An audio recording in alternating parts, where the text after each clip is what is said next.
¿Le pediste, ese ahorita está de host?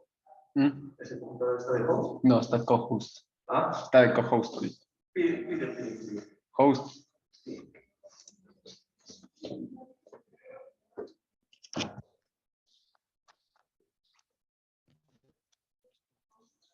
Gracias.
¿Alguien entró?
Literal, no sé qué dice, pero...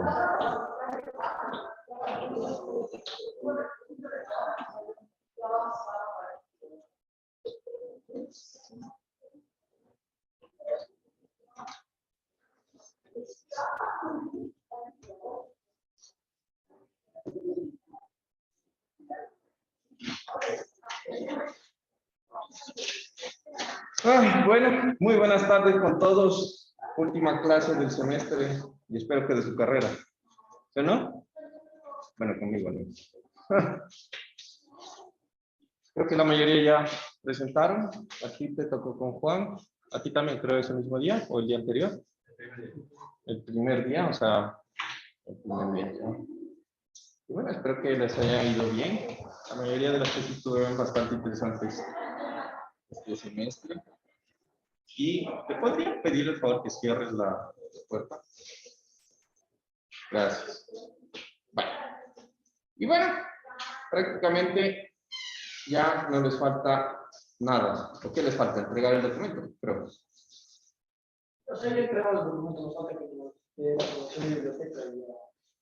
Ya se acabó esto. Ok, muy bien. Entonces, el día de hoy vamos a revisar algunos conceptos generales de lo que es la parte del diseño de barreras. Más que todo, pues para complementar ese tema, teniendo en cuenta un poco también lo que ya hablamos en la anterior semana en la preparación, que era la clasificación de las barreras, un poco acerca de cómo es el diseño, etc. ¿Listo? No sé por qué mi cuaderno ahora se ve así. Si alguien sabe cómo lo puedo poner en la versión anterior, que era como morado. Como raro, o sea, se ve bien, no digo que no, pero es como que me fastidia un poco que sea tan blanco, pero bueno. Si alguien sabe o lo utiliza, se actualizó solo.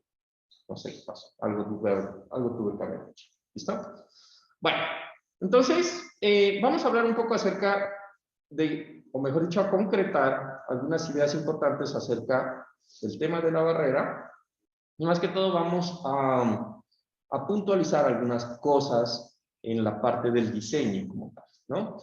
Entonces, primero, vamos a hablar o recordar, porque esto ya lo hablamos, de cuál es el propósito de las barreras en general. Lo vimos al inicio y hablamos unas cosas específicas, y dentro de las cosas específicas, pues vamos a recordar algunas partes, ¿no? Entonces, el tema 7.1, que sería la parte de la introducción, vamos a decir que en general el concepto de una barrera siempre va a estar ligado a la contención. Les digo, no funciona esto. A la contención del vehículo dentro de la superestructura del puente. Esa va a ser su finalidad, ¿sí? De la forma, ¿cómo lo hacemos? Pues vamos a discutirlo un poco más adelante, cómo la barrera puede lograr la contención, pero a grandes rasgos, nosotros debemos diseñar las barreras para que permitan o sean capaces de recibir el impacto de un vehículo, obviamente transitando a una velocidad de diseño, que es la velocidad de la carretera como tal. De tal forma de que al recibir el impacto mantengan su rigidez y por lo tanto no se rompan y sean capaces de redirigir al vehículo que se impacta hacia adentro de nuevo del carril, ¿no? Entonces, esa parte es súper importante porque como estamos hablando de la vida y seguridad de personas, el AASHTO, que es el ente que regula prácticamente toda esta parte de las vías, para nosotros, que tenemos escuela de Estados Unidos, pues nos exige una cosa es importante y es que las barreras deben probarse, pero no probarse con modelos de computador, sino que deben probarse de tal forma de que existan ensayos a escala real donde se construyan las barreras a escala real y donde se impacten vehículos a escala real. Y con todo eso podamos asegurar que la barrera es funcional. ¿Listo? Entonces, como el AASHTO exige este tipo de niveles de control, más que todo de construcción en las geometrías, pues vamos a empezar diciendo de entrada que como tal la barrera nosotros no la vamos a diseñar. Ya debe ser como las conexiones, por ejemplo, precalificadas, que de pronto hablaron con Pablito en su curso de acero. Pues eso ya viene normado, usted va al catálogo y dice yo quiero esta conexión, aquí mismo igual yo quiero esta barrera tiene una clasificación que cumple con los requisitos de velocidad y de tráfico del puente, y entonces voy a colocar esto, que ya funciona. ¿Listo? Ahora, ¿qué es lo que sí debemos nosotros garantizar? Es que la fuerza que se transmite debido al impacto de un vehículo pues va a generar un momento adicional en el voladizo del puente. Y esa parte es la que nosotros debemos garantizar que funciona bien. Porque el puente, nosotros vamos a determinar cuál va a ser el voladizo. También determinamos el espesor del voladizo. Y determinamos cuál es el refuerzo del voladizo.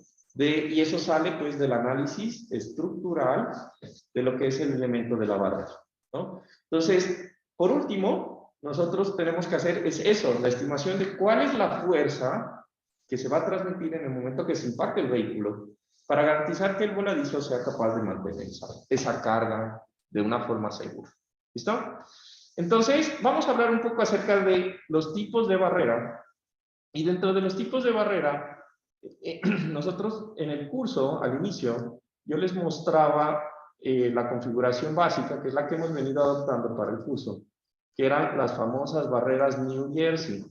Pero pues tenemos que decir que existen un montón de barreras. Entonces voy a acotar una cosa de las barreras New Jersey y que aquí nosotros lo vamos a poder mirar en esta imagen, en donde fíjense que las barreras, independientemente de la forma que tienen, pues pueden catalogarse como barreras que tienen un solo cuerpo que resiste el golpe, ¿sí? O que están conformados por unos elementos, por ejemplo, tipo vigas, que reciben el golpe, o por un poste con unas vigas apoyadas en el poste que reciben el golpe. Esto puede ser metálico, puede ser de madera o puede ser de acero, ¿sí? Pero esa parte es importante. La forma de la sección transversal, pues no va a salirse de ahí. Estamos o un solo cuerpo o unos postes con unas vigas que reciben el impacto. Ese va a ser el concepto general de lo que son las barreras.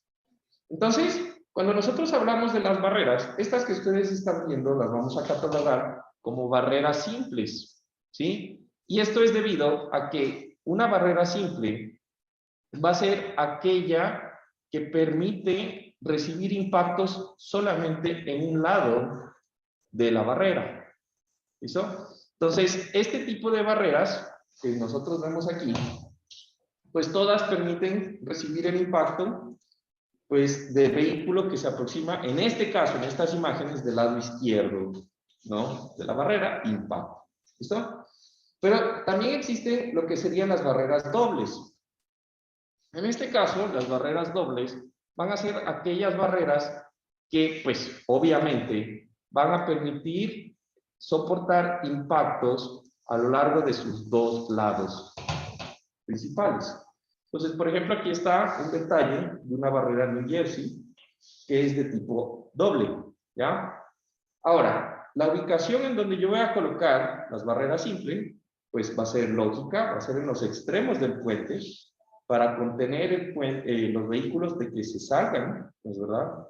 Y las barreras dobles, pues van a ser colocadas para dividir lo que es el tráfico vehicular entre flujos o en sentidos, ¿no? De flujo. Entonces, las simples, en general, van a tratar o van a tener una, digamos, un funcionamiento que va a impedir de que el vehículo se salga del puente, trayendo dos problemas. Primero, pues, el peligro para los propios ocupantes del vehículo al caer de un puente, ¿no? Primero. Pero otro problema que trata de impedir es de que, supónganse que nosotros tenemos un puente que está elevado sobre la ciudad y el problema que traería de que un carro le caiga a uno transitando, ¿no? Del puente. Entonces, ese sería su funcionamiento. Y el otro, pues va a ser en las barreras dobles, pues evitar de que un vehículo se pase y golpee de frente al otro vehículo que viene en el otro sentido. Básicamente eso es. ¿Listo? Ahora, ¿cómo lo logran? Entonces, fíjense que en las figuras que les muestro, cada una de estas figuras pues van a tener unas dimensiones que vienen normadas, pero a grandes rasgos, la forma de las barreras tiene una razón de ser. Recuerden que yo podría tranquilamente coger y poner un muro, y ya, un muro recto y punto. ¿Por qué yo le doy forma al muro? ¿Por qué le doy forma a esta barrera? ¿Listo? Entonces, la idea de cómo funcionan las barreras está soportada en la parte de cómo yo voy a reencaminar, porque recuerden que eso es el objetivo, reencaminar el vehículo. Entonces, la idea no es que coja y se estrelle el vehículo y quede ahí quieto, pegado, sino la idea es buscar la forma de que el vehículo yo le pueda redireccionar con el mínimo impacto posible dentro de pues, las personas y el daño dentro del vehículo, ¿no? Entonces, cuando hablamos del funcionamiento de las barreras, debemos identificar, primero que todo, que el material va a tener que absorber energía mientras redirige al vehículo. Entonces, para absorber energía, nosotros sabemos, pues, por la mecánica de materiales, más que todo por la parte de toda la ingeniería estructural que han venido aprendiendo, de que yo puedo absorber energía y un material es capaz de absorber energía de dos formas. Una, absorber energía linealmente, en donde toda la energía que se absorbe se devuelve al sistema como si fuera un resorte, que eso ocurre en rangos de deformaciones elásticas. O puedo disipar energía de una forma no lineal, donde en esa forma no lineal lo que yo voy a generar es daño. Algo se debe dañar para que esa energía del impacto, esa energía cinética del impacto, se disipe y se disminuya. ¿Listo? Entonces, las barreras van a absorber energía, primero que todo por la propia deformación de la barrera. Entonces, si ustedes ven la sección transversal, hagan de cuenta que yo impacto la barrera, eso es un elemento emboladizo, y en el punto en donde yo me impacto, pues ese pedazo se va a deformar. Esa pequeña deformación ya está absorbiendo energía. Pero en el momento que este se impacta, va a existir un poco también de fricción. De hecho, hay unos, yo les mostré al inicio, y bueno, los vamos a ver un poco más adelante, de que cuando hacían los ensayos, había unas zonas, unas distancias, en donde el vehículo pues friccionaba y se reencaminaba, y esa zona de fricción pues genera calor y ruido, que son formas de disipar energía también, que se utiliza también en edificaciones, de hecho, ¿no? Y aparte de eso, yo tengo que considerar la deformación, por ejemplo, del neumático. El neumático es de un caucho, que también se deforma, y también la deformación, si el golpe es muy fuerte, de las latas de los vehículos, ¿no? Entonces, vamos a hablar que dentro de esos componentes que engloban todo lo que es la redirección del vehículo cuando se golpea, pues vamos a decir que los componentes importantes, o una de las partes importantes de todo este sistema, va a estar enfocado en la parte de la forma, la velocidad de tránsito y el ángulo de impacto del vehículo. ¿Listo?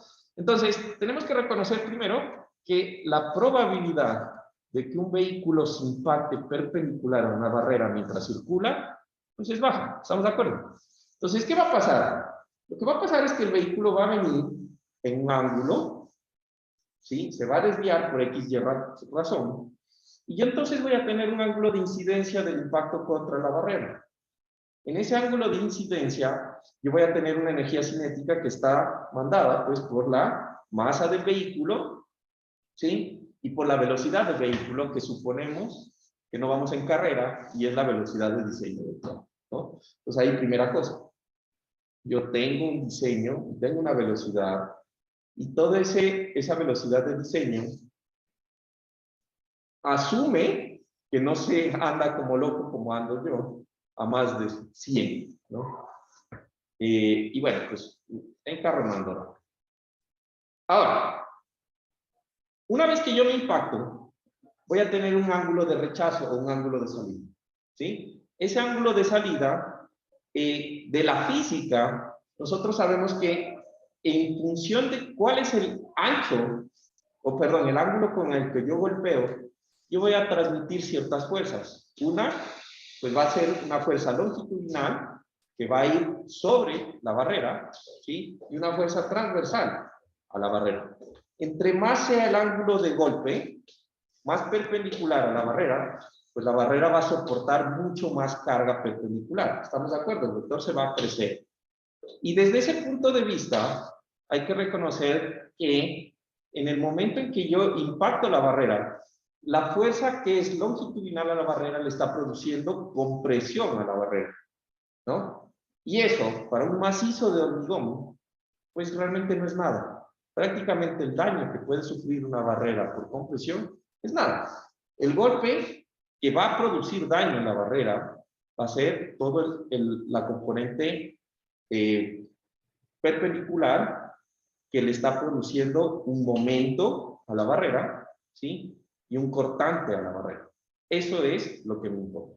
Entonces, en los estudios, prácticamente nosotros estamos suponiendo es un ángulo en donde, dependiendo del estudio, podría ser un ángulo más cerrado o más abierto, pero en general se considera que es un ángulo como de 25 grados, dependiendo, ¿no?, de la velocidad.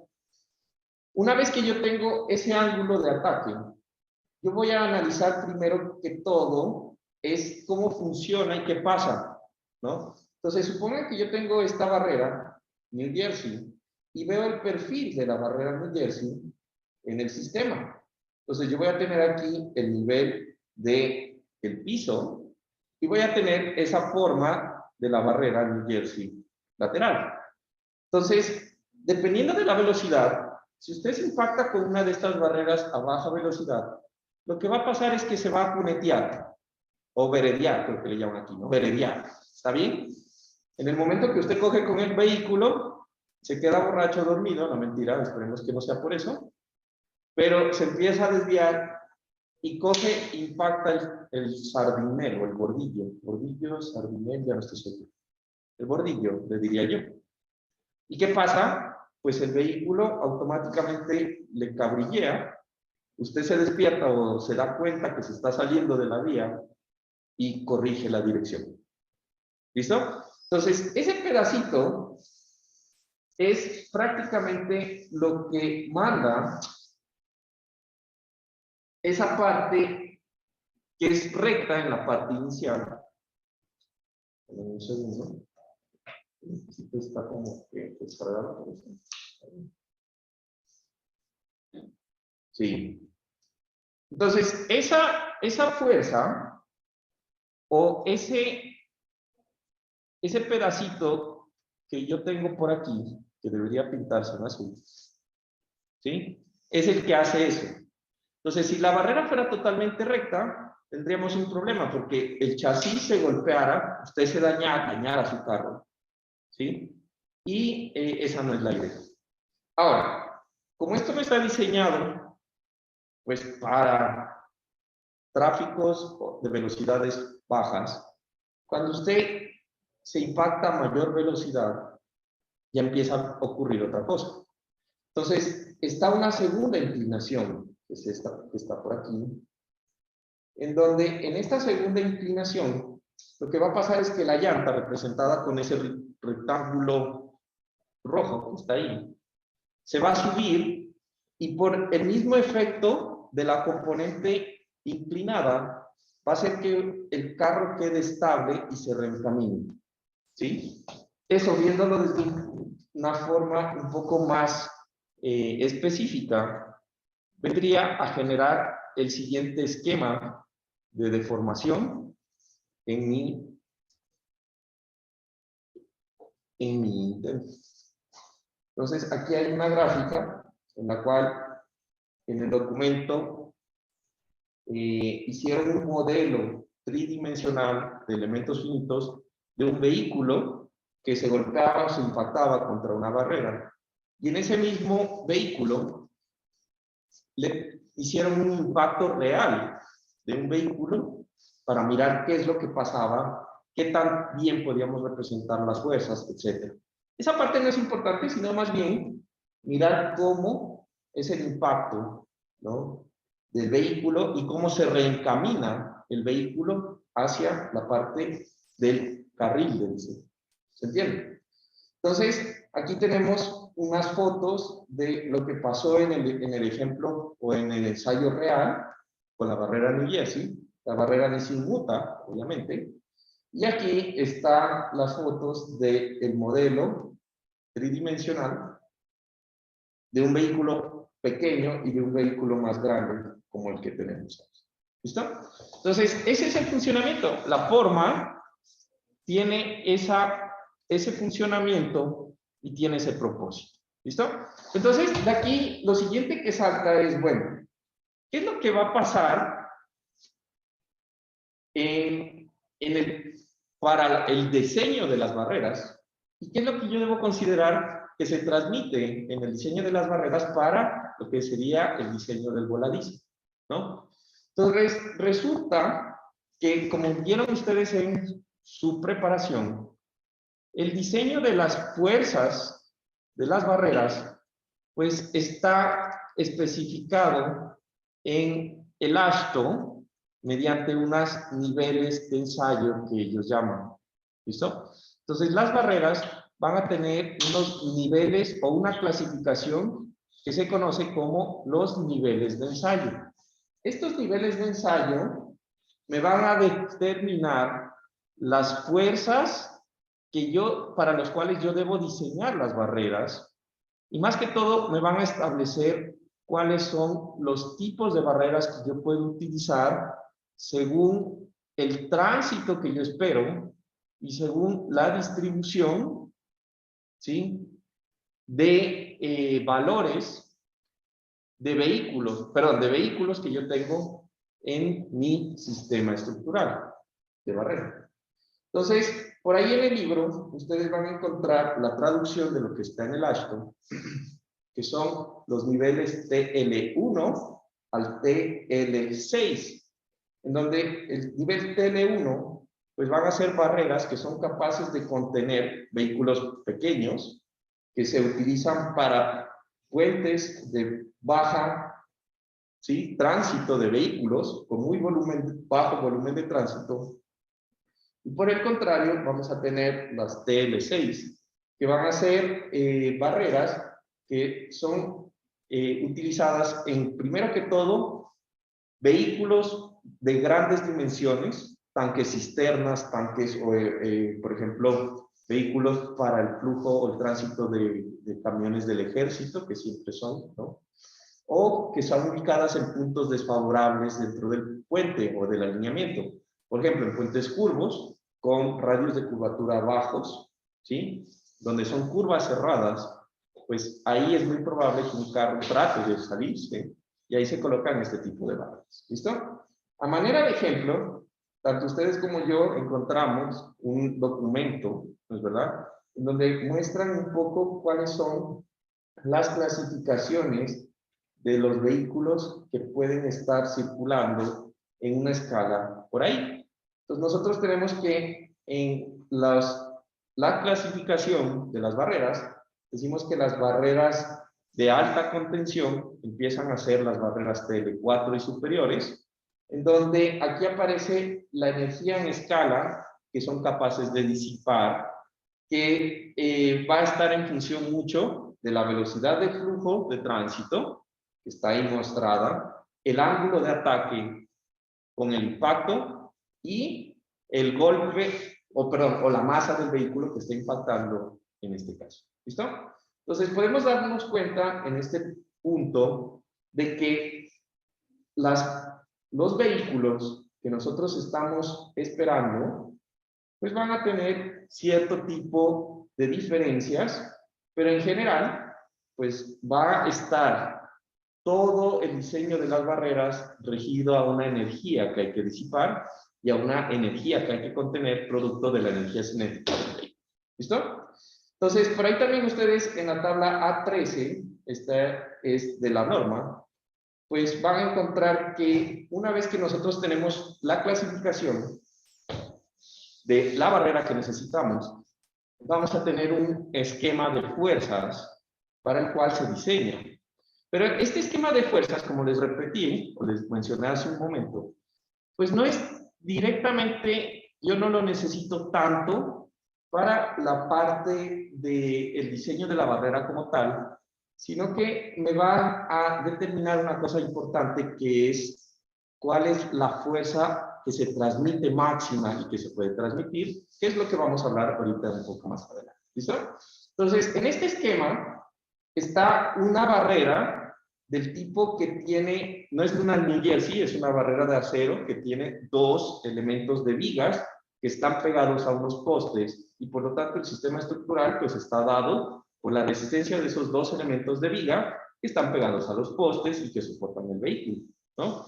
De esta parte importante es lo siguiente: para cada nivel de ensayo yo voy a tener una longitud que va a ser la longitud LT o LL o LB, que van a ser las longitudes de la fuerza longitudinal, que es prácticamente la fuerza de fricción que produce el vehículo sobre la barrera, la fuerza FT, que es la fuerza transversal, que es la fuerza cortante de la barrera que transmite el vehículo, y una fuerza F sub B, que es una fuerza vertical que me va a producir dependiendo del nivel del vehículo que golpea con la barrera y del peso propio del elemento de barrera.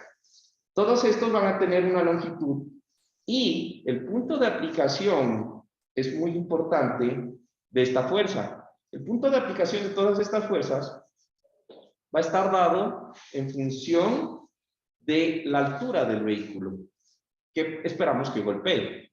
Entonces, si yo tengo un camión, pues el punto de aplicación del camión de fuerza va a estar, bueno, lo vamos a ver un momento, pero va a estar en el centro de gravedad, mientras que si es un vehículo pequeño, pues también va a estar en el centro de gravedad, que es mucho más bajo. ¿Listo?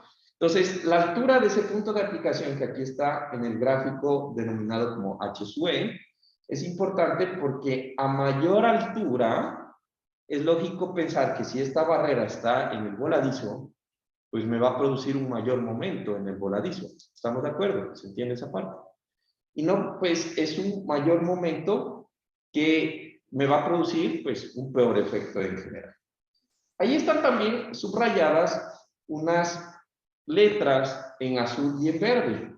Esa parte es más importante para nosotros, porque esas fuerzas que están ahí marcadas, la R1 y la R2 significa la resistencia de la viga 1, que es la parte superior, y de la viga 2, que soportan el golpe, en este caso, en este ejemplo específico. ¿Estamos de acuerdo? Si yo cojo y saco la resistencia de esas vigas, pues como vector, la resultante va a estar ubicada en un punto y va a ser la sumatoria de R1 más R2, y para que produzcan el mismo efecto va a estar ubicado a una altura que vamos a llamar Y barra. ¿Se entiende cómo saco yo eso? Tengo la resultante R1, pues va a estar aplicada en donde está la barrita R1 de viga. La R2 pues va a estar también ubicada geométricamente donde está la barrita de la viga inferior. Pero la resultante pues va a ser la suma de las dos. Y ustedes recordarán que la resultante pues va a estar ubicada en un punto que es el centroide de las cargas, R1, R2. ¿Estamos de acuerdo? Esa parte es súper importante porque el diseño de las barreras es un diseño basado en capacidad. Y ya vamos a hablar un poquito más adelante acerca de eso. Pero acuérdense de lo siguiente. Existe una distancia R barra, que es la resultante de la resistencia de la barrera, que está ubicada a una distancia Y barra, que es la ubicación de esa resultante, y yo voy a tener unas fuerzas FL, FT y FB, con unas longitudes FL, LN, LT y LB, que van a estar ubicados a una distancia H sub E. ¿Listo? Entonces, una vez que entendemos esa parte, vamos a hablar un poco acerca de qué es, en general, el ensayo o qué son esas medidas, ¿no? Entonces, resulta que por allá al inicio del semestre, yo les mostraba de que estas barreras, pues ya tienen un estudio del AASHTO y les mostré estas gráficas. Entonces, fíjense que todas esas distancias que nosotros estamos viendo ahí,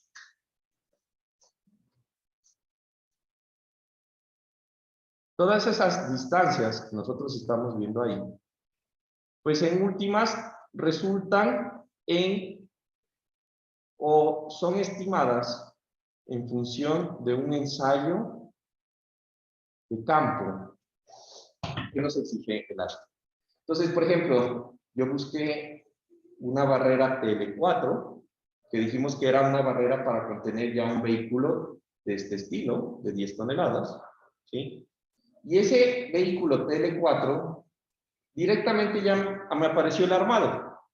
Usted lo arma así, tal cual como está. Y aparece, de la sección transversal. Y con ese armado, pues sale esta barrera. Esa barrera la hacen ensayos. Se nota qué viejo es este, ¿no? Qué viejo es este. Y seguro, más de uno hemos visto estas barreras aquí, porque todavía son funcionales, ¿no? Entonces, aquí en este estudio, hicieron lo mismo que les mostraba antes, impactaron vehículos de diferentes tamaños y pesos en la barrera, y podemos ver la distancia, midieron las fuerzas, y podemos ver a grandes rasgos que el camión, que es justamente parecido a este que teníamos por acá arriba, ¿se dan cuenta? TL4, ese camión ya le produce al impactarse un daño considerable y se clasifican las barreras según esto. ¿Listo? Ahora, al igual que en acero, usted puede decir, bueno, pero es que yo soy bien creativo y voy a diseñarme una barrera a mi gusto, a mi forma, para mi puente, estéticamente hablando, es la que yo quiero hacer. Entonces, ¿qué es lo que le va a exigir el código? Primero, hacer el ensayo, romper 3 carros ahí en la barrera, ¿no? Al menos. Pero aparte de eso, diseñarla. Usted va a tener que diseñar. Entonces, el proceso de diseño de las barreras, pues es un proceso que está en función de la capacidad y la metodología se llama la metodología de la línea de fluencia. ¿A qué le suena la línea de fluencia? ¿A qué le suena la línea de fluencia? Cuando yo hablo de fluencia, ¿a qué está relacionado? Sonaría más bien como que el gráfico del FY, en el que está solo, como que solo 2 líneas, el que sacábamos en el SAP, que eran 2 rectas que tenías como una constante ya en la deformación cuando tenías FY. No sé por qué yo a Nicolás no le escuché bien. No te escucho bien, Nicolás, la verdad, cuando hablas por el micro, pero dijiste algo de unas 2 líneas, escuché algo de unas 2 líneas. ¿Qué dijo? ¿Alguien me puede traducir qué dijo? ¿No entendieron tampoco? No te entendimos, Nico, la verdad no te entendí. ¿Puedes repetir? Ahí se me escucha. Uy, ahora creo que está hablando, pero ahora sí peor. ¿No? ¿No está hablando? Ahí se me escucha. Ahí, pues no muy bien, pero sí. Como decía sobre las líneas de influencia. Ya, ¿con quién en algún lado vieron eso de las líneas de influencia? Me parece que, no sé si aún lo está haciendo, pero me parece que Eva les enseñaba algo que se llama el Lower Bound Theory y Upper Bound Theory. ¿Estoy en lo correcto? Ya no les enseñé eso en Hormigón 2. Bueno, antes les enseñaba. Estoy seguro porque venían a preguntar, ¿no? ¿Qué es la metodología de líneas de influencia? Resulta que si ustedes analizan el golpe, por ejemplo, el golpe del camión en la barrera, se puede notar de que existe primero que todo un área que se afecta por el golpe. Pero también existe una zona que en esa área que está impactada sufre un daño considerable. El daño es focalizado, ¿estamos de acuerdo? Entonces yo lo que voy a hacer es estimar una cuña de resistencia para el golpe. ¿Listo? Esa cuña de resistencia tiene que ver con el nivel de o la longitud que yo voy a tener para el impacto, que es esta que voy a llamar la longitud LC, que es la longitud crítica. Esa longitud crítica va a ser la longitud en la cual yo voy a tener el daño en mi barrera. Esa longitud crítica pues se va a calcular con una ecuación que va a estar en función de LT. Y si ustedes recuerdan, esa carga LT, pues es la longitud transversal que me da la tablita de acá arriba, que estábamos viendo antes. Es esta LT. ¿Sí? Entonces, esa longitud LT, con esa fuerza FT, me va a producir un desplazamiento verde que se va a llamar delta. ¿Cachai? Entonces, yo lo que voy a hacer es que voy a unir la mitad en la base de la barrera con la parte superior a los extremos de la longitud LT. Y en eso voy a formar una cuña, que es esa línea roja que yo estoy viendo ahí.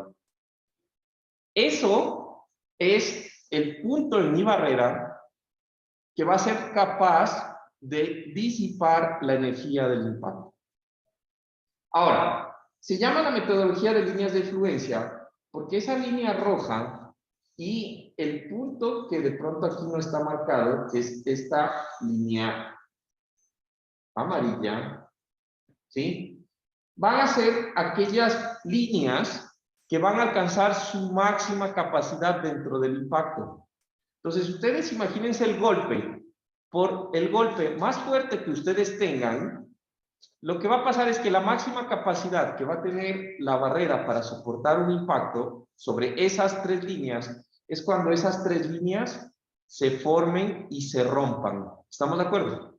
En el momento en que exista un agrietamiento y una ruptura en la línea roja y en la línea amarilla, si yo veo esto desde la parte de arriba, lo que me va a pasar es que ese elemento recto que yo tenía como barrera, pues va a tener tres articulaciones.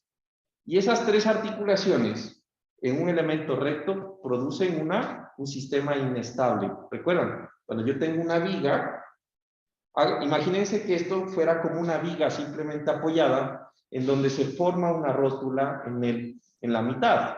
¿Estamos? Eso se vuelve un sistema inestable, ya no es capaz de soportar carga. ¿Cachan? Eso es el concepto. Entonces, en estas líneas de rotura, yo voy a tener elementos que me van a soportar la carga del impacto. Entonces, ¿qué voy a tener como elemento? Entonces, imagínense que yo tengo una barrera New Jersey, que es la que estaba aquí arriba, y en esta barrera New Jersey, yo voy a tener prácticamente el muro como resistencia. Tiene que romperse el muro en la línea roja, ¿sí? Y ese muro es un muro que está armado en dos direcciones. Ustedes lo pueden ver aquí. Estamos.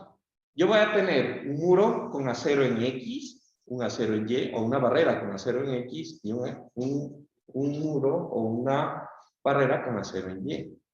Entonces, ese muro va a tener unas fuerzas que van a soportarse y que se tienen que igualar y que yo voy a llamar a esta cuña para que se pueda desprender y se rompa. Yo voy a necesitar todos esos vectores de fuerza para lograr dañar el muro en ese muro. ¿Listo? Entonces, primero, ¿qué voy a tener? Unos momentos que voy a llamar M sub C, que van a ser unos momentos en la base del muro, porque se tienen que romper y esa es la resistencia, ¿verdad? Voy a tener también unos momentos diagonales, que van a ser unos momentos diagonales que van a estar a lo largo de la línea roja del muro, ¿sí? Pero esos momentos diagonales van a ser la descomposición del momento en la base rojo y un momento vertical que está tratando de sacar el muro o flejarlo fuera del plano del elemento. ¿Listo? Adicional a eso, pues yo voy a tener lo que sería algo que aquí llaman M sub B, que son estos momentos que están en el extremo. Esos momentos CB sub B pueden o no existir, ¿sí? ¿A qué me refiero con eso? Pues en la barrera New Jersey, ustedes se dieron cuenta que en la parte superior no había una viga, solamente estaba pues el muro como tal. Pero existen barreras, por ejemplo, en los esquemas que yo les mostré al inicio, en donde yo puedo tener en cambio, en vez del muro, una viga, o puedo tener conformada dentro de la barrera New Jersey un elemento de viga como esta que está aquí mostrada esquemáticamente aquí en el borde. Se dan cuenta que hay como una viguita aquí en el extremo. Entonces, si yo tengo esos elementos en el borde, pues para que se forme esa triarticulación, pues yo también debo romper ese elemento de borde que le voy a llamar MB. ¿Listo? Entonces, la resistencia, ¿sí? La resistencia de ese pedazo de muro va a estar dada por una ecuación, en donde en esta ecuación yo voy a tener la resistencia de la viga, MB, la resistencia del muro, MW, que es este de acá, actuando como saliéndose del plano, y la resistencia M sub C del muro, que es la resistencia actuando como si fuera un elemento envoladizo. Esas resistencias yo las puedo calcular, porque prácticamente este elemento de barrera, como es un elemento armado en dos direcciones, yo puedo calcular las resistencias como si fuera un elemento de losa. ¿Recuerdan? ¿Cómo yo calculaba la resistencia de un elemento de losa? Pues fácil, tengo el esfuerzo del hormigón por el acero que está en tensión, por el bloque de compresiones de Whitney, ¿no es verdad? Y yo puedo sacar un pedacito de 1 metro y puedo ver en ese pedacito de 1 metro y el ancho de la barrera cuál es la capacidad a momento de esa flexión, ¿sí? Igualmente puedo coger y ahora mirar un pedacito de 1 metro que está vertical y hacer lo mismo, sacar el bloque de compresiones, el acero que está en tensión, y todo eso lo hago con este detallamiento estructural que tengo aquí. ¿Cachan? Y listo. Saco esas resistencias. En el momento que yo tengo esas resistencias, por ejemplo, esta barrera que tengo aquí, yo tengo aquí la viga de borde. ¿Se dan cuenta? Este sería la resistencia de esta viga que tengo aquí en el extremo, sería la resistencia MB, más ese acero que está vertical, me daría la resistencia momento MC, y esto que yo veo así como en sección, pues me daría la resistencia M sub W. Las sumas de esas resistencias aplicadas en esta ecuación con las longitudes, pues me va a dar la resistencia transversal total de la baranda. ¿Listo? Ahora, ¿por qué es importante esto? Bueno, aquí tengo otro esquema, ¿sí? Ustedes los pueden sacar aquí en el dashboard. Tengo otro esquema en donde aquí yo estoy analizando un impacto dentro de la longitud de la barrera, y un análisis similar se puede hacer para cuando se impactan en el borde, totalmente al final de la barrera, pero no vamos a entrar mucho en detalles. ¿Listo? Hay unas ecuaciones, cambian un poquito, etc. Ahora, ¿qué es lo importante en esta parte? Digamos que lo más importante en esta parte es que, como conclusión, el diseño de la barrera o la resistencia RW que yo calculo debe ser mayor a la fuerza transversal del impacto que me da la tabla antes. ¿Es verdad? Porque en el momento en que la fuerza del impacto sea mayor que mi resistencia, pues se va a formar la cuña y el carro va a salir volando. ¿Listo? O va a traspasar la barrera. ¿Sí? Entonces, esto es lo que yo debo asegurar en el diseño de mi barrera en general. Pero entonces, como les comentaba, nosotros estamos ya considerando pues que el elemento de barrera o la barrera, si yo cumplo el detallamiento que está escrito por el AASHTO, pues va a cumplir para el nivel de tránsito que yo tengo o el nivel de ensayo, pues esa resistencia. Entonces, a mí, ¿por qué me sirve calcular la resistencia RW? Resulta que nosotros, cuando hacemos un diseño por capacidad, estamos diseñando el elemento, en este caso el elemento es el voladizo, para que sea capaz de soportar la máxima fuerza que puede transmitirse por la barrera. ¿Se entiende? Ese es el concepto de diseño del voladizo. Entonces, si yo coloco una barrera TL4, TL2, TL la que sea, y pongo una geometría, cada geometría va a tener una máxima capacidad RW. Esa capacidad RW es la máxima fuerza que puede transmitir la barrera en el estado último de impacto. ¿Cachan? Entonces, hagan de cuenta que es que yo tuviera una viga doblemente empotrada. Supongan que yo tengo una viga doblemente empotrada. Y de esa viga doblemente empotrada, ustedes saben que la viga tiene unas dimensiones de, no sé, 40 por 60, en donde en esas dimensiones ustedes le pusieron 10 centímetros cuadrados de acero a flexión o a tensión longitudinal. Entonces, ¿cuánto es lo máximo que puede soportar esa viga? Igual, pueden calcular con la ecuación de el momento de resistencia de la viga, que es a la larga la capacidad de la viga, va a ser igual al área de acero por FY por D menos A medios. ¿Estamos de acuerdo? Y eso, en el momento en que se cumpla ese momento en los extremos de la viga, pues la viga va a entrar en un proceso de máxima capacidad. ¿Estamos? Como lo que ustedes hacían con Fabricio cuando diseñaban las vigas por cortante. ¿Recuerdan? El cortante de capacidad. Hablaban con él en ingeniería sismoresistente. ¿Listo?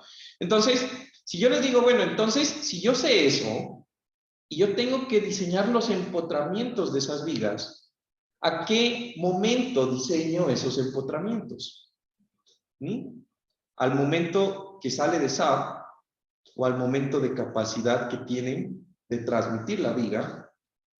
Momento.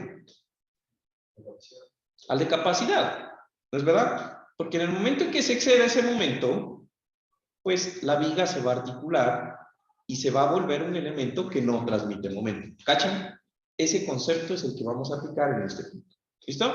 Entonces, por eso es importante estimar cuál es la capacidad de la barrera para transmitir momento.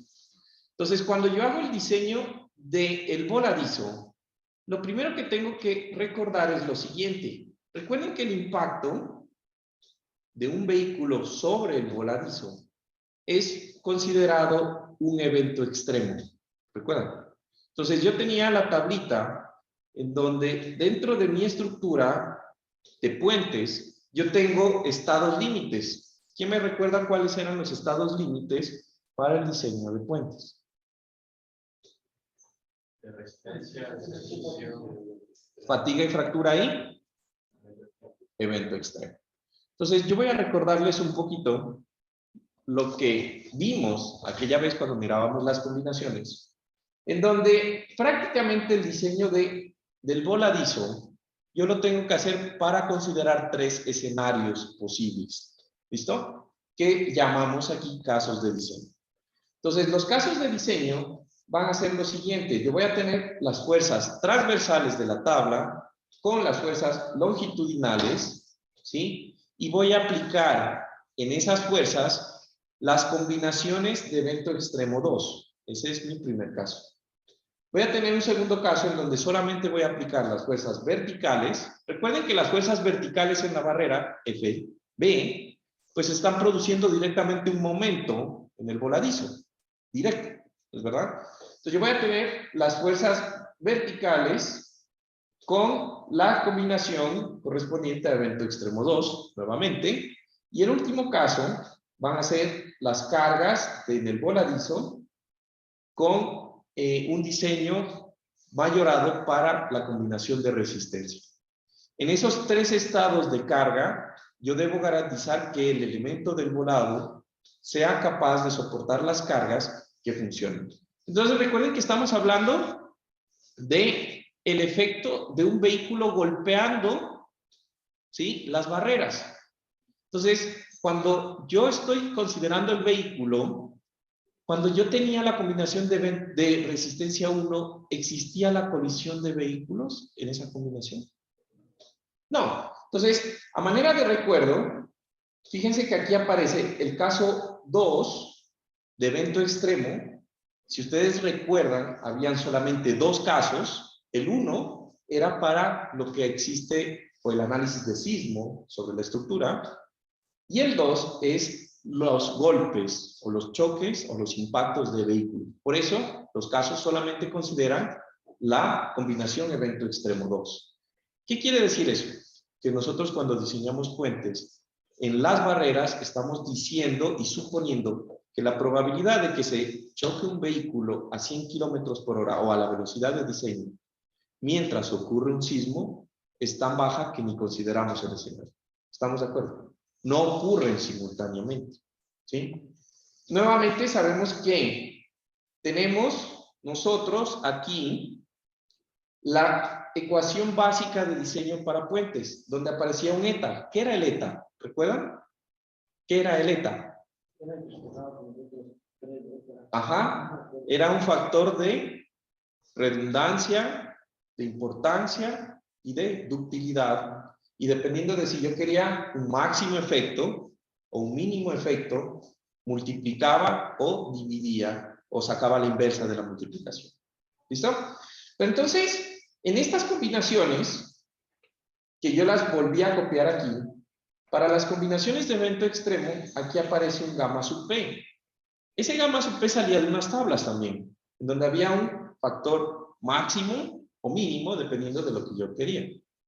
Entonces, resulta que para el caso de diseño 1 y 2 del voladizo, para el voladizo, nosotros vamos a tomar el gamma sub p, que aparece aquí, como 1. No tomamos el de la tabla, que era 1.25, recuerden, ¿no? 1.25 y 1.50 para cargas de W. ¿Listo? Sino que para el análisis del voladizo, en evento extremo 2, caso de evento extremo 2, que es el choque del vehículo, vamos a tomar el gamma sub p igual a 1. ¿Listo? Ahora, en este punto, nosotros vamos a mirar otra cosa. Fíjense que el caso de evento extremo 2 no tiene sismo, pero sí tiene la colisión C sub B. Si ustedes repasan o vuelven a mirar qué significa esta carga, la C sub B o CB es o representa la colisión de vessels o de embarcaciones. Entonces, sí se considera simultáneamente que existe la probabilidad de que un vehículo choque con la probabilidad de que una embarcación choque contra la estructura.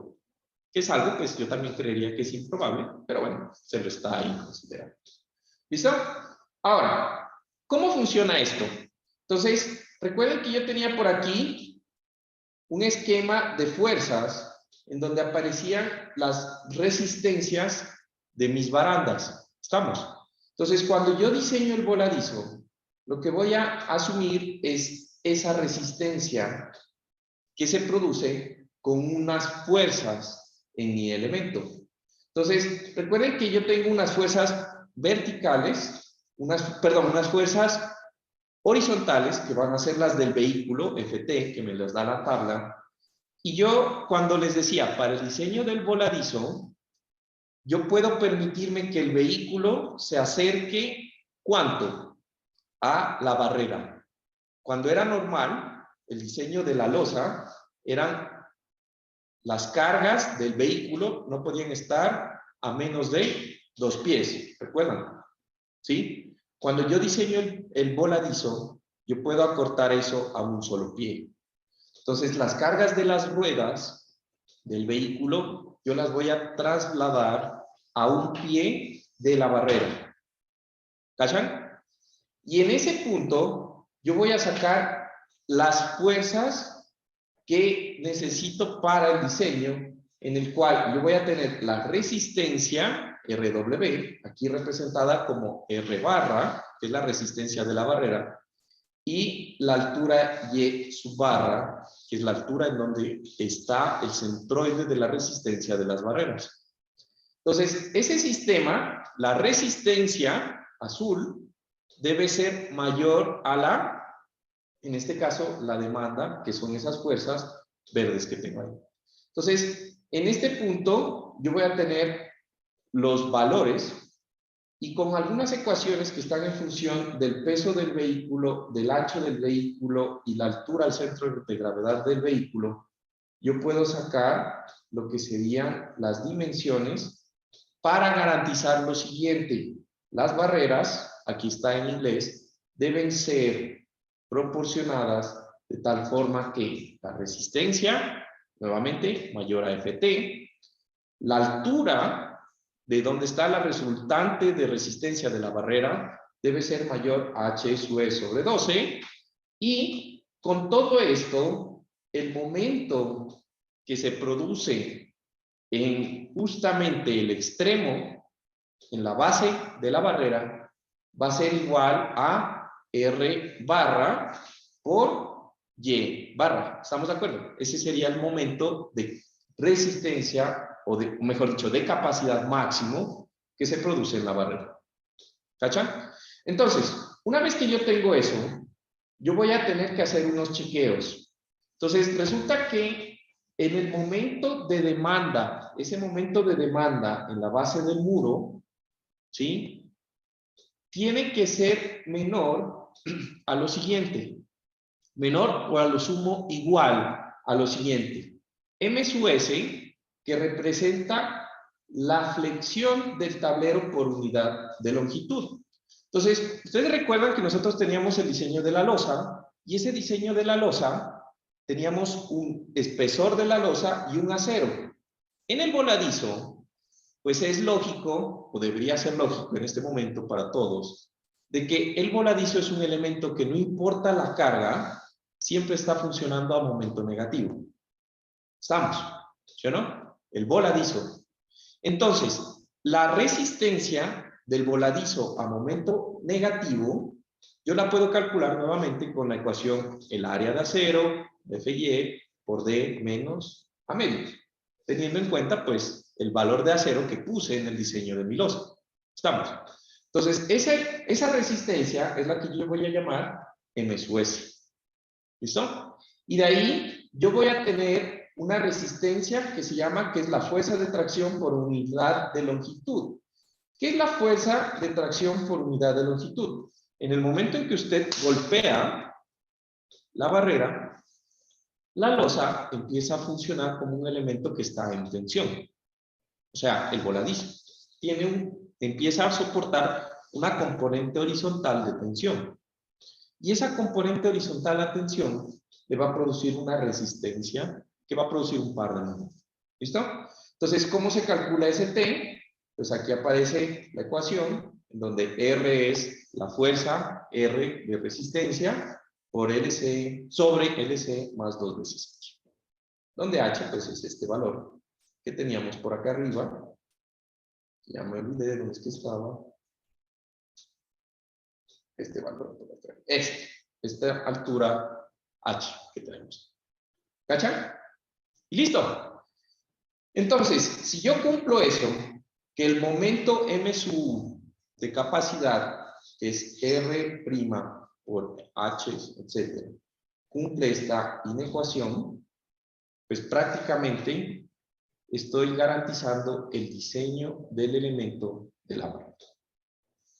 Ahora, una cosa importante de aquí es que nosotros estamos asumiendo que la unión de la barrera con el voladizo es monolítica, ¿sí? Y eso debe garantizarse de dos formas.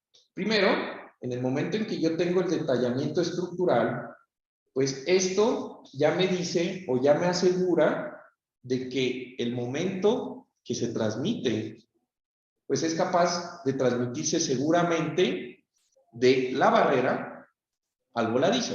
¿Estamos de acuerdo? Pero hay algo que sí yo debo chequear y es la resistencia cortante del voladizo.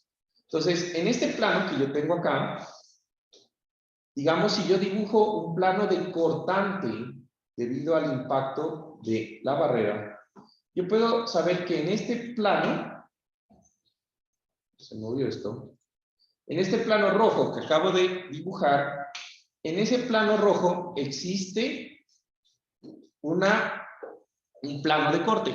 ¿Estamos? De hecho, ese dibujo lo voy a pasar acá. Este de aquí. Para mirar eso un poquito mejor. Entonces, en la parte del detallamiento, me voy a pasar por acá.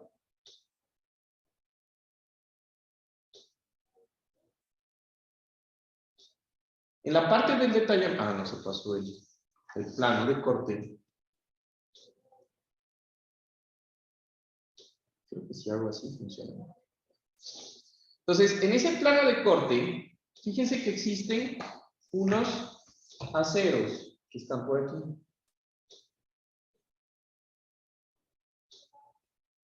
Que son los que unen el voladizo con la barrera como tal. ¿Se nota? ¿Se ve esa parte? Ahí dice que son 19, son phi de 19, o esta marca 19, que es esto, cada 200 milímetros. ¿Sí? O sea, es una marca, esta es una marquilla. ¿sí? Es una marquilla. ¿Sí saben qué es una marca? ¿Han hecho planos? ¿Han visto planos estructurales? ¿Sí? Entonces son marcas que le ponemos este acero y después hay una tabla en donde dice, bueno, ese acero se dobla así y es marca número 19. ¿Listo? Entonces, ese acero que nosotros vemos aquí, que tiene esa marca 19, que tiene esa forma, ¿sí? Está espaciado cada 200. Y fíjense que ese que yo tengo aquí, que dice marca 19, pues debería, en teoría, aparecer acá. Creo que aquí hay un error en este detalle, porque este dice que es el 19, pero aparece el refuerzo de esta cosa de acá. ¿Cachan? Ahí hay un error. Debería ser... ¿cuál será este? Este es 19, 16. Bueno, ustedes me entienden a qué me refiero. ¿Sí? Bueno, el hecho es lo siguiente. Resulta que en este plano de corte, igual que cuando nosotros hacíamos el análisis de hormigón, en este plano de corte, fíjense que yo tengo dos varillas que se están cortando aquí, ¿no es verdad? Esas dos varillas, si yo dibujo una sección transversal de ese punto en ese plano de corte, yo voy a tener que en 1 metro de longitud, ¿cuántas varillas me alcanzan? Teniendo en cuenta, si esto es 1 metro, ¿cuántas varillas me alcanzan teniendo en cuenta que están separados cada 20 centímetros? Entonces, la primera, voy a hacer una línea.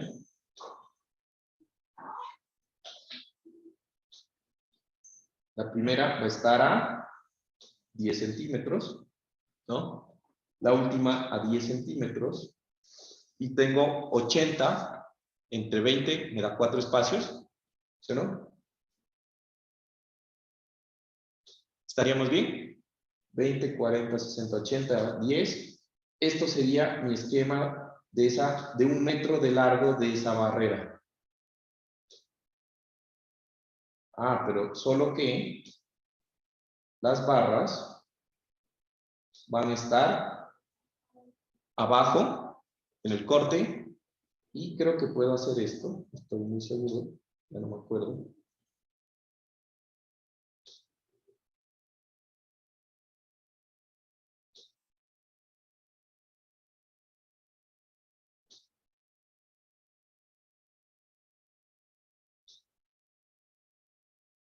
Así.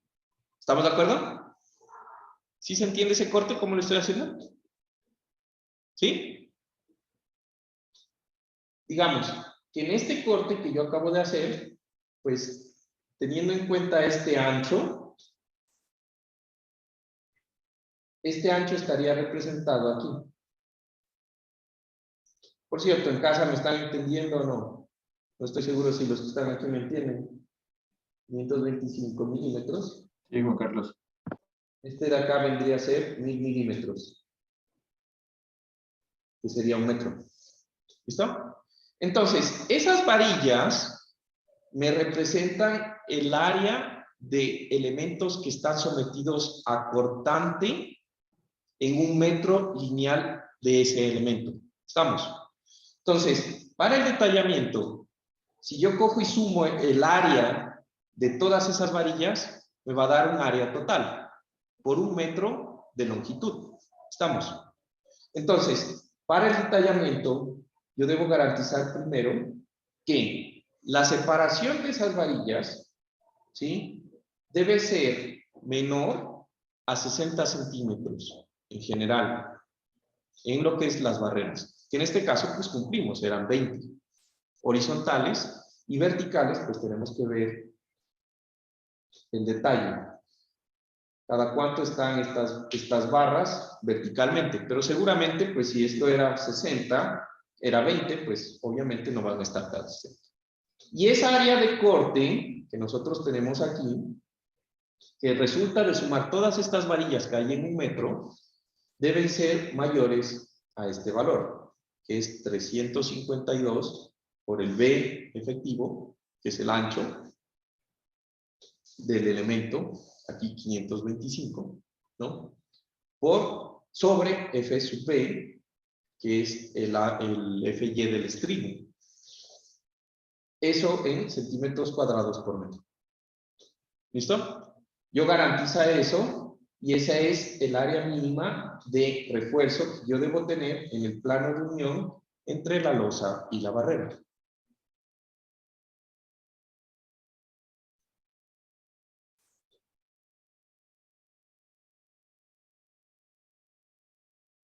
¿Preguntas?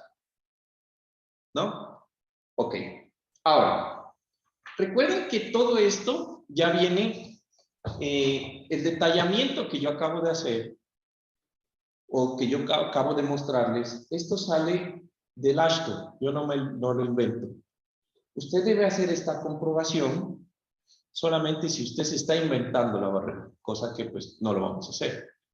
Para barreras que están normadas según el AASHTO, pues esto ya se cumple. ¿Listo? Ahora, en la última versión del código del AASHTO, este tipo de barreras, pues yo no necesito hacer la comprobación. Sin embargo, yo sí debo chequear esa resistencia cortante cuando son barreras que están conectadas por postes. Entonces, ¿cómo funciona en ese caso? Una barrera conectada por poste es este caso de aquí. ¿Listo? O viéndolas en otros gráficos, sería esta, por ejemplo. Pero bueno, esa es una barrera del AASHTO, ¿sí o no? O las que nosotros vemos que son metálicas, que son algunas de las que yo les mostraba acá, que son los postes. ¿Listo? Entonces, ¿ahí cómo funciona?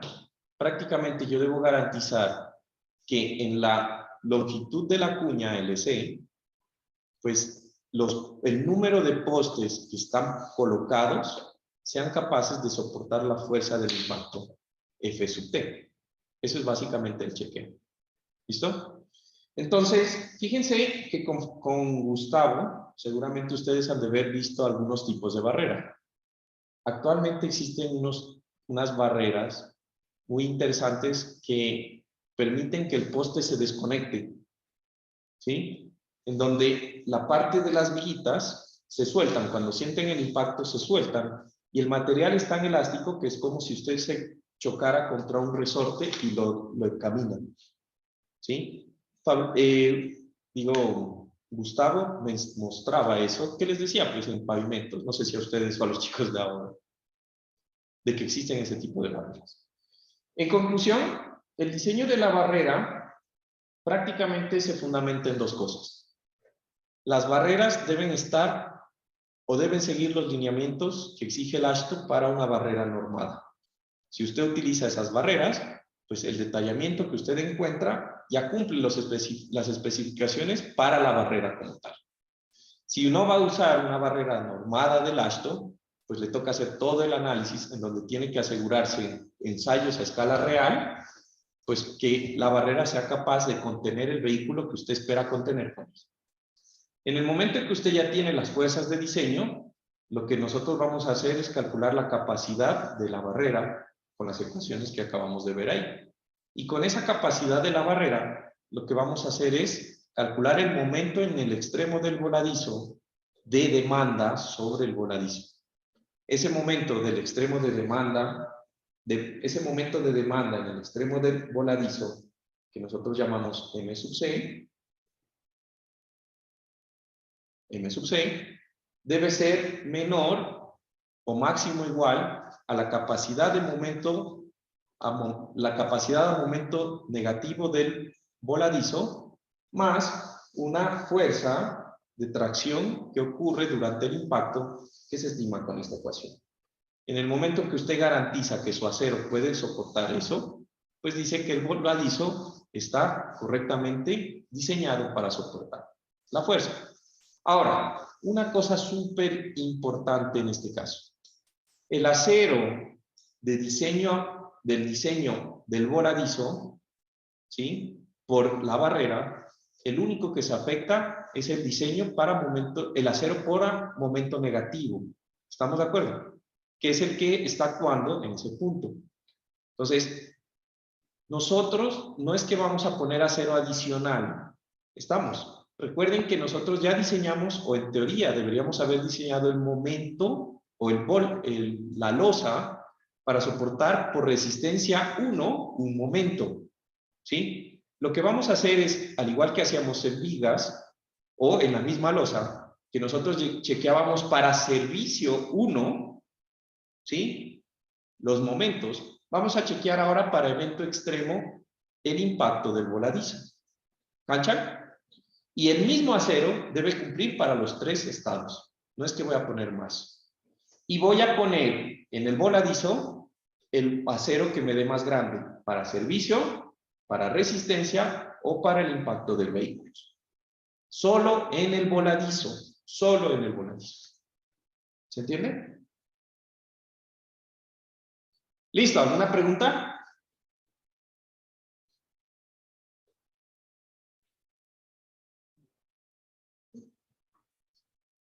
¿No? Aquí en Ecuador solo se hacen las de metálicas. Eso es muy difícil. Para carreteras. Claro, pero es que en puentes, por ejemplo, en el puente sobre el río Chiches hay unas barreras, ¿no? Que son metálicas. Y en general, por ejemplo, si tú te vas al oriente, no, aquí a Baños, por ejemplo, ¿has visto el puente que es entrando a Baños? Es un puente metálico. Yo he visto ahí un montón, se nota, yo no he visto el choque, pero he visto que se chocan full ahí. Creo que van un poquito rápido. ¿Qué tipo de barreras no se existen, por ejemplo, en la playa, por Santo Domingo, en la parte de las curvas, te das contra la barrera? Se puede salir. De hecho, se salen, ¿no? Hay un montón de... Se ven las barreras rotas. Sí, se salen.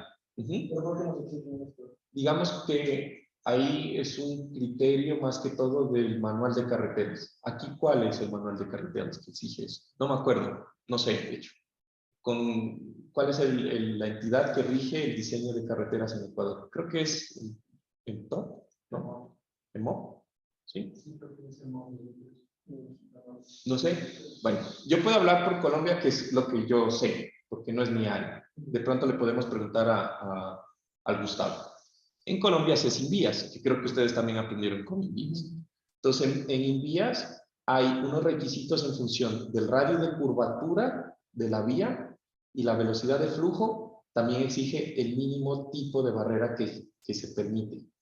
Entonces, hay barreras que tienen, por ejemplo, doble franja de metálica. Esas generalmente se colocan en las curvas que son muy cerradas o puntos en donde se identifica que son golpes muy frecuentes. Pero es exigencia del Invías. Entonces, tú pudieras decir, bueno, yo voy a poner en este punto que yo identifico que es neurálgico, puedo poner una barrera TL6, porque son las mismas. Recuerden que no es que son diferentes para puentes. Estamos hablando de las barreras que se utilizan en el puente. Y pudieras colocarlas tranquilamente. El problema es que ya es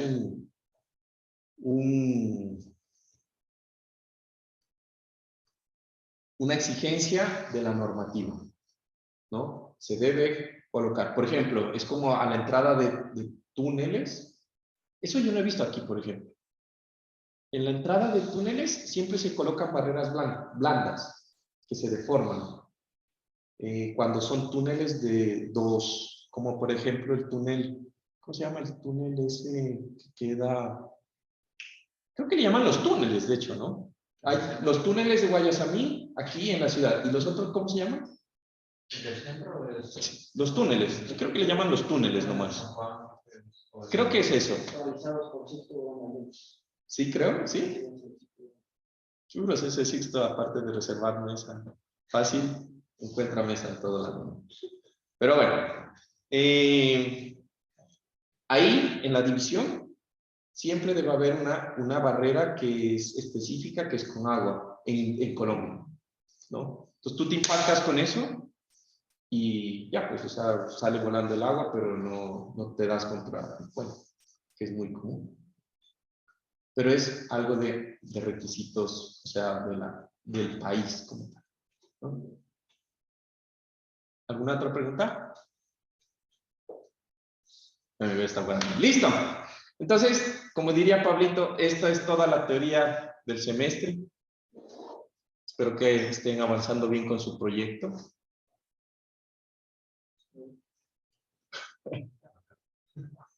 Ya lo acabó, dice mi amigo. Y que les haya gustado un poco la clase.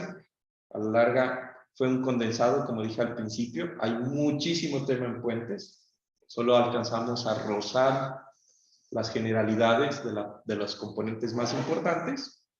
Y creo que en esta clase fuimos un poquito más allá porque fuimos con el diseño no lineal, que es algo pues interesante también, no sé, ¿les pareció difícil? ¿Sí? Mi amigo, a ti te gusta el suelo, ¿no? Bueno, entre gustos las novias, dicen, ¿no? Bueno, entonces, no siendo más, me despido, agradeciéndoles su tiempo, que tengan un excelente resto de semestre. Ya los veo cansados, pero así estamos todos, para ponerle ganas, ¿no? Ya no hay más clases, por lo menos, para todos. Ya, y ya se van a graduar, ya entregaron, ya. Si sustentaron, es que se van a graduar. Listo. Entonces me despido. ¿Hay alguna pregunta en casa? Yo tengo una pregunta, Juan Carlos. ¿Hasta qué día podíamos subir el video de los temas que nos tocó en el proyecto? Creo que era el 19, ¿no? El 20, entonces el 20. Ya, perfecto. 20 Gracias. a 20 a la noche. ¿Listo? Ok. Bueno, vamos a tener los notas de examen. Ahorita estoy calificando. Pero esperaría que al miércoles más. ¿Hoy es lunes? Al miércoles más. Ahorita estoy terminando del otro curso, ya califiqué. O de su curso. ¿A ustedes ya les di examen número 2? Entonces al otro curso ya les di examen número 2. Entonces, a ustedes, entonces, con ustedes estoy adelante en tareas, en cambio. A ellos no les ha dado tareas. Sabes que no me acuerdo de eso. No me grabes, para serte bien sincero. Listo, entonces me despido. Gracias. Gracias, Juan Carlos. Supongo